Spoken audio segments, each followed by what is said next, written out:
करते हैं कि आप अच्छे होंगे, स्वस्थ होंगे और इस नवीनतम वीडियो के माध्यम से मैं आपको मध्य प्रदेश में जो हाल ही में जारी हुआ है, मध्य प्रदेश कर्मचारी चयन मंडल द्वारा जारी किया गया है। स्कूल शिक्षा विभाग और जनजातीय कार्य विभाग में प्राथमिक शिक्षक भर्ती परीक्षा, जिसे हम वर्ग 3 के नाम से जानते हैं, और नई भर्ती याद रखें। और इसमें आप देख पा रहे होंगे टोटल 13,089 पद हैं। और योग्यता, बारी बार डिप्लोमा क्या है, सिलेबस क्या है, आयु क्या है, वेतन क्या है, ST SC OBC EWS दिव्यांगजन किसको कितना पद मिला है।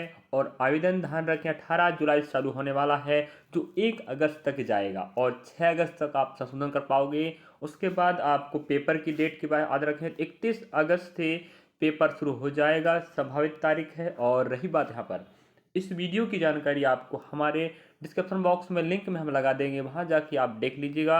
और हम जो बात करने वाले हैं वो मुद्दा ये है कि जो सिलेबस है, जो पाठ्यक्रम है, वो क्या है, कौन कौन सब्जेक्ट आने वाले हैं, कितने नंबर के आने वाले हैं, समय क्या रहने वाला है, कितने प्रश्न आएंगे, किस सब्जेक्ट से कितने प्रश्न, और टोटल कितने नंबर का होने वाला है, कितने प्रश्न आने वाले हैं, और क्या पाठ्यक्रम बदलाव हुआ है। और बवाल यही मच रहा है कि मध्य प्रदेश कर्मचारी चयन मंडल जो नोटिफिकेशन जारी किया हाल ही में वर्ग 3 का, जहाँ पर पदों की संख्या काफ़ी अच्छी है, लेकिन जो सिलेबस है, पाठ्यक्रम है, वो पूरा चेंज कर दिया है। यही बात में बवाल हो रहा है। और पहले की तुलना में अभी का जो पाठ्यक्रम पूरा अलग तो नहीं है, लेकिन 50% अलग है। तो उसी को लेकर हम चलने वाले हैं। आप लोग लास्ट तक बने रहेंगे, देखेंगे, समझेंगे, सीखेंगे और अपने सहपाठी को बताएंगे।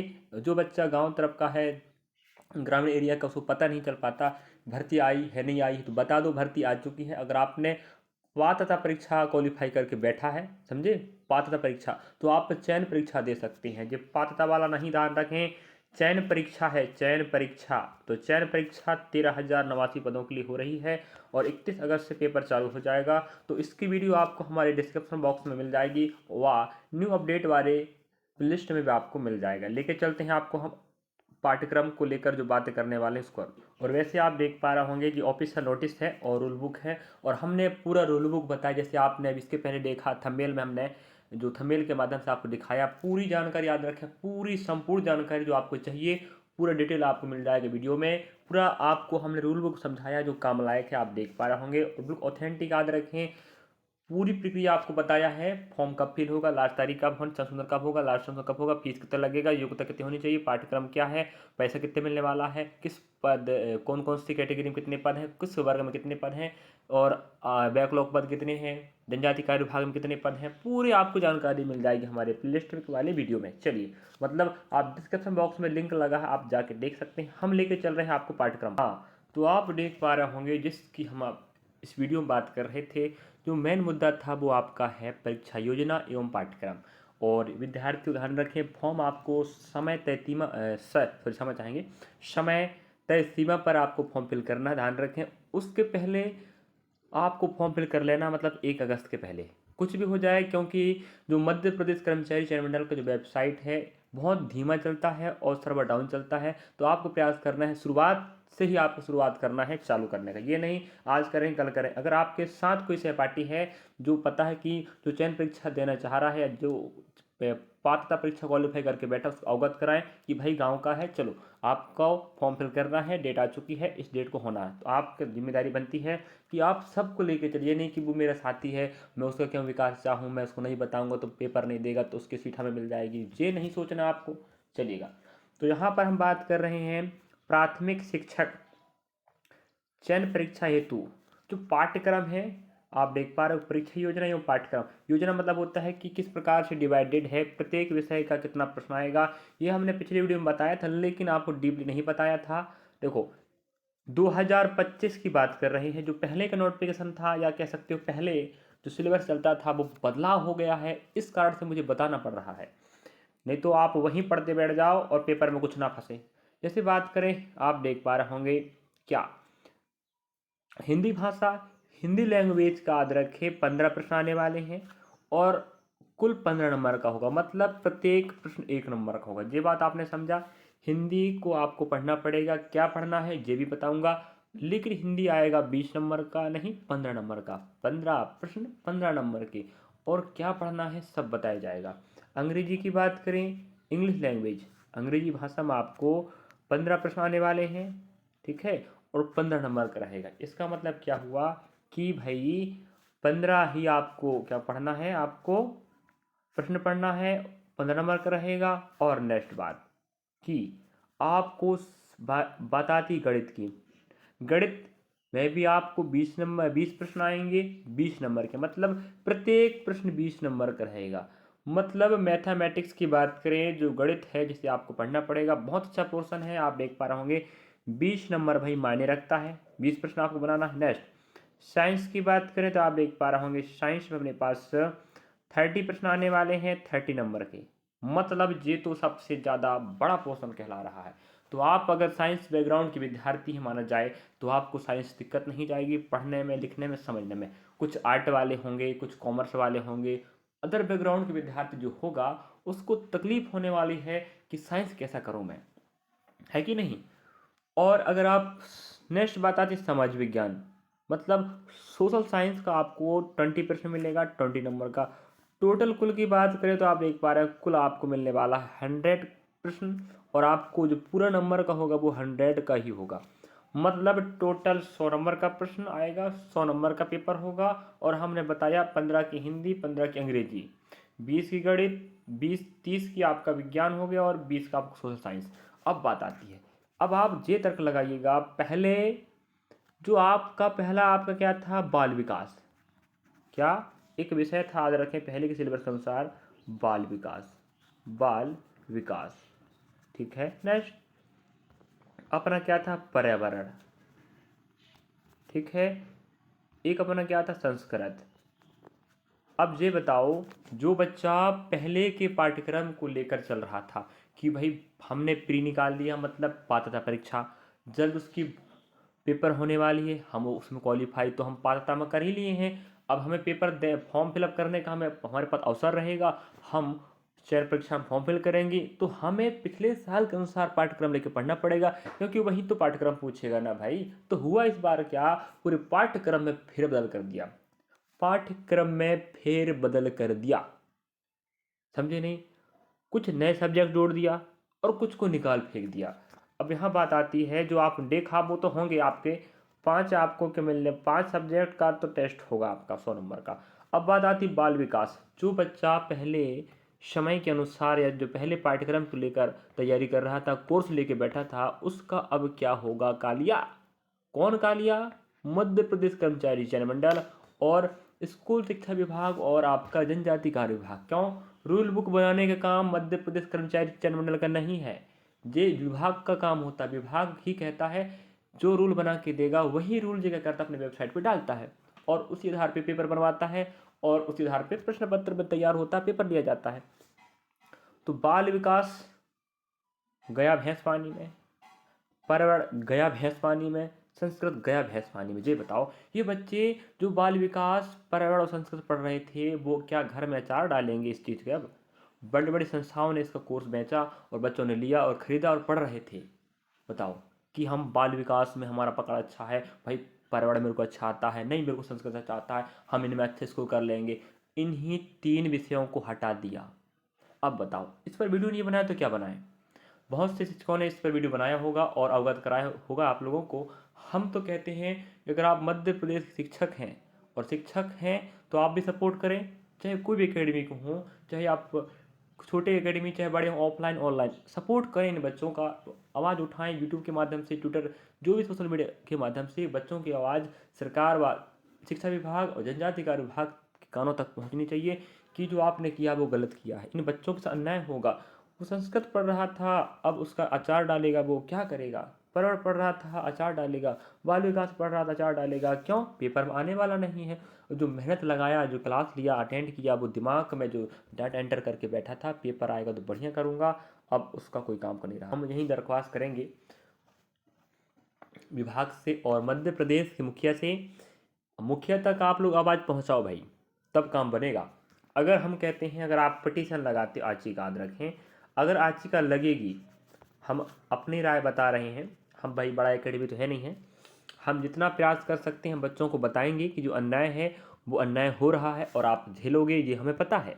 कोई भी आवाज़ नहीं उठाएगा, कोई कहेगा भी नहीं कि हमारे जो पहले का जो पाठ्यक्रम था वही लागू करो। अगर आप कहोगे तो लागू होगा और अधिकांश बच्चों को फ़ायदा मिलेगा। और रही बात इसमें नया बदलाव में सबका घाटा होने वाला, सबका घाटा होने वाला है। जो आपने पढ़ा वो सब्जेक्ट आ नहीं रहे हैं, कुछ नया सब्जेक्ट ऐड कर दिया है। बताओ इसमें क्या होगा? पहले अंग्रेजी नहीं था भाई, अंग्रेजी ऐड कर दिया, बताइएगा क्या करेगा बच्चा? ए साइंस आ रहा 30 नंबर का, 30 नंबर का मान रखता है। तो जो सब्जेक्ट पहले नहीं थे उनको ऐड कर दिया और जो पहले था उनको हटा दिया। आप पढ़िएगा 5 के 5 सब्जेक्ट पढ़ो भाई, क्या है? क्यों? क्योंकि मध्य प्रदेश का नाम उपनाम सोया प्रदेश है। सोया मतलब होता है यहाँ का हर युवा सोया है, हर नागरिक सोया हुआ है। सरकार व इस पर बैठे विभाग बस बच्चों पर और आम आदमियों पर अत्याचार ही करते हैं। ये अत्याचार नहीं तो क्या है? अत्याचार अत्याचार बंद करो भाई। इन विद्यार्थियों का नुकसान ही होगा, हम तो कह रहे हैं। अगर बात आती है इस बारे में तो हम तो आवाज़ उठाएंगे, उठा रहे हैं। अगर आज ही का आप लोग लगाते हो तो हो सके सुनवाई में ये बात कह दिया जाए कि बच्चे पहले के हिसाब से पढ़ रहे थे और आपने एकदम से चेंज कर दिया। अगर आप 6 महीने अगर आप चेंज भी कर रहे हो तो पहले से आपको नोटिफाइड करनी चाहिए ना कि पेपर आने वाले समय में होगा तो आपका पाठ्यक्रम ये रहेगा। पेपर कब होगा मत बताओ, लेकिन इतना तो बता देते कम से कम कि पेपर होगा तो पाठ्यक्रम ये रहेगा, आप ये पढ़िएगा। अब एकदम से आपने अभी नोटिस निकाल दिया, फॉर्म फिलअप करवाओगे 18 अगस्त से, जुलाई से सॉरी, और 31 अगस्त को आप पेपर लोगे शुरुआत। ये बताओ बच्चा 1 डेढ़ महीने में क्या पढ़ लेगा? कुछ नहीं पढ़ सकता। 3 सब्जेक्ट हटा दिए जो उनके शायद वो रहे होंगे मेन सब्जेक्ट, मजा वाले प्रश्न अच्छे वाले रहे होंगे, उनको कवर कर सकते थे, उन्हीं को हटा दिए। चलिए अब लेके चलते हैं विद्यार्थियों आपको हम कुछ, अगर आप चाहते हो तो आपको दिखा देते हैं पाठ्यक्रम। हिंदी की पाठ्यक्रम की बात करें, हम जो लेकर आए थे जानकारी बता चुके हैं, आप देखते चले यहाँ पर इकाई 1 इकाई 2 इकाई 3। ठीक है कि हिंदी में आपको क्या मिलने वाला है। चलिए मैं स्क्रॉल करते चलता हूँ, पूरा पढ़ूंगा तो वक्त लगेगा। ठीक है तो आप समझ पा रहे होंगे आपको हिंदी में इकाई 1 इकाई 2 इकाई 3 इस प्रकार इकाई 1 में इनको पढ़ना है, इकाई 2 में इकाई 3 में आप देख पा रहे होंगे पूरा व्याकरण पढ़ना है 2 में। इसी प्रकार से आपको व्याकरण यहाँ पर मिल रहा है। तो इस प्रकार से आपका हिंदी का कितना प्रश्न होने वाला है? 15 नंबर का। तो इतना पढ़ोगे तब आपका नंबर पकने वाला है। चलिए अंग्रेजी की बात करें, आप अंग्रेजी देख पा रहे होंगे। ठीक है मैं स्क्रॉल करते चल रहा हूँ, आप लोग देखते चलने विद्यार्थी, समय ज़्यादा हो जाएगा। हम जो बात लेकर आए थे वो था हमारा पाठ्यक्रम और पाठ्यक्रम पर चर्चा। ठीक है 6 यूनिट यहाँ पर आने वाले हैं, फिर 6 नहीं भाई, हाँ 6 3 आएगा, 3 वहाँ 3 यहाँ पर। चलो अब गणित की बात करें, आप देख पा रहे हो गणित में आपको इतना पढ़ना पड़ेगा, दिख रहा है? इतना पढ़ना पड़ेगा भाई तब आप नंबर पका पाओगे। चलिए जिगणित आप देख पा रहे होंगे, ज्यामिति एवं निर्देशांक, ज्यामिति भी आ रहा है, चतुर्भुज भी आएंगे आपको, क्षेत्रमिति सब आएगा, हीरोन फॉर्म त्रिभुज सब आएगा, डीआई सब आने वाला है, साइन कॉस टेन त्रिकोणमिति भी आने वाला है। ठीक है नंबर सिस्टम भी आएगा, अनुपात अनुपात भी आएगा, रेशियो प्रोपोर्शन, नेक्स्ट ज्योमेट्री आएगा। इस प्रकार से आप देख पाएंगे मैथमेटिक्स का। मैथमेटिक्स थोड़ा ज़्यादा पोर्शन मेरे ख्याल से देख पा रहे हैं आप लोग देख लीजिए भाई, ट्रिग्नोमेट्री भी आएगा। नेक्स्ट हाँ विज्ञान की बात करें, आपको पता है कि विज्ञान साइंस का 30% आने वाले हैं, वो भी 30 नंबर का। तो आपको उसको ज़्यादा कवर करना पड़ेगा, तो पाठ्यक्रम तो देखना पड़ेगा। आप देख पा रहे होंगे अपने पास यूनिट 11 12, अब पढ़ के नहीं बताऊंगा मैं, 12 यहाँ 13 रसायन भौतिकी, विद्युत चुंबकीय प्रकाश ध्वनि आने वाला है। नेक्स्ट बायोलॉजी में आप देख पाएंगे, सब अलग अलग याद रखें, ये बायोलॉजी का चल रहा है। ये सब आपको पढ़ना पड़ेगा भाई, वक्त बहुत कम है, आवाज़ उठाइएगा मैं तो कहता हूँ। अगर आप आवाज़ नहीं उठाओगे तो आपको नुकसान होने वाला है। ये केमिस्ट्री का चल रहा है, याद रखें। चलिए केमिस्ट्री चल रहा है, फिजिक्स आ गया। अब तो बायोलॉजी केमिस्ट्री फिजिक्स सब अलग अलग हैं। अब आता समाज विज्ञान में आपको क्या पढ़ना है, आप देख पाएंगे इकाई नंबर 17 मतलब यूनिट 17, ये सब आपको पढ़ना पड़ेगा, ये सब पढ़ना पड़ेगा। और आप देख लीजिएगा, ध्यान रखें अगर आप नए हो, अगर आपके पास पीडीएफ नहीं है तो देख कर ही जाएं। हम आपके लिए ही फ़ायदेमंद चीज़ ही बनाते हैं, वीडियो आलतू फालतू वीडियो नहीं बनाएंगे। और आपके लिए आवाज़ उठाने की बात है तो भी उठाएंगे। हमने आवाज़ उठाया इस वीडियो के माध्यम से कि अन्याय हो रहा विद्यार्थियों के साथ, कि पहले का पाठ्यक्रम के अनुसार बच्चों ने पढ़ा है और उसको वो कहाँ रखें, अचार रखेंगे क्या ज्ञान का, और नया पाठ्यक्रम आप जोड़ दिए हो। चलिए अब ये अंग्रेजी में आपका ठीक है। चलिए यहाँ पर आपको हम समाप्त कर देते हैं। अंग्रेजी में है भाई, चलो ठीक है ना, काफ़ी है ना। अच्छा देख सकते, देख लो भाई, अंग्रेजी वाले भी देख लो आप लोग। यूनिट 18 आराम दिखाते हैं भाई, स्क्रॉल करके, ठीक है। चलिएगा आप लोग देख लीजिएगा यहाँ पर 19 20।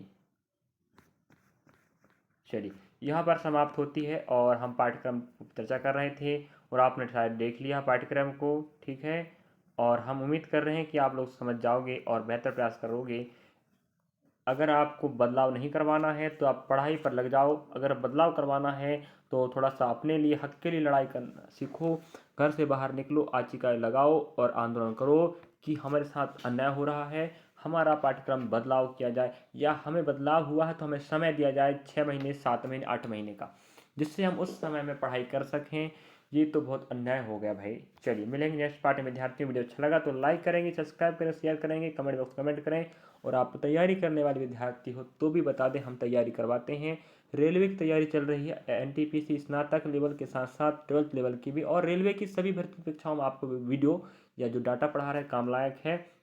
और हाल ही में एग्जाम हुआ एनटीपीसी 2025 के प्रश्न पत्र हल हो रहे हैं, ठीक है, सॉल्व किया जा रहा है 2025 के प्रश्न पत्र स्नातक लेवल के एनटीपीसी के, जो आपके 12th लेवल CBT 1 CBT 2 में आपको 100% काम देने वाला है। चलिए जानकारी अधिक से अधिक शेयर करें, विद्यार्थी समझ सके, सुन सके कि पाठ्यक्रम क्या है और पहले क्या था, अब क्या हो गया है और क्या बदलाव जरूरी था, नहीं था। आप लोग हमें एक दिमाग तर्क वितर्क करके कमेंट सेक्शन में कमेंट कर दीजिएगा। हम और आप जो भी विद्यार्थी देख रहा है वो उस बात पे सहमति दर्शाएगा, हाँ बदलाव होना चाहिए था, नहीं होनी चाहिए था, क्या करना चाहिए सरकार को, शिक्षा विभाग को या कर्मचारी चयन मंडल को, आप अपना तर्क दे सकते हैं। चलिए थैंक फॉर वॉचिंग विद्यार्थी, मिलेंगे नेक्स्ट पार्ट में। जानकारी के लिए जुड़े रहें और टेलीग्राम चैनल भी ज्वाइन कर सकते हो, प्रदीप सिंह राम एकेडमी के नाम से ही है। और हमारे एकेडमी चैनल को आप लोग फॉलो कर सकते हैं, जिससे हम आपका सहयोग कर सकें जानकारी के साथ और तैयारी के साथ।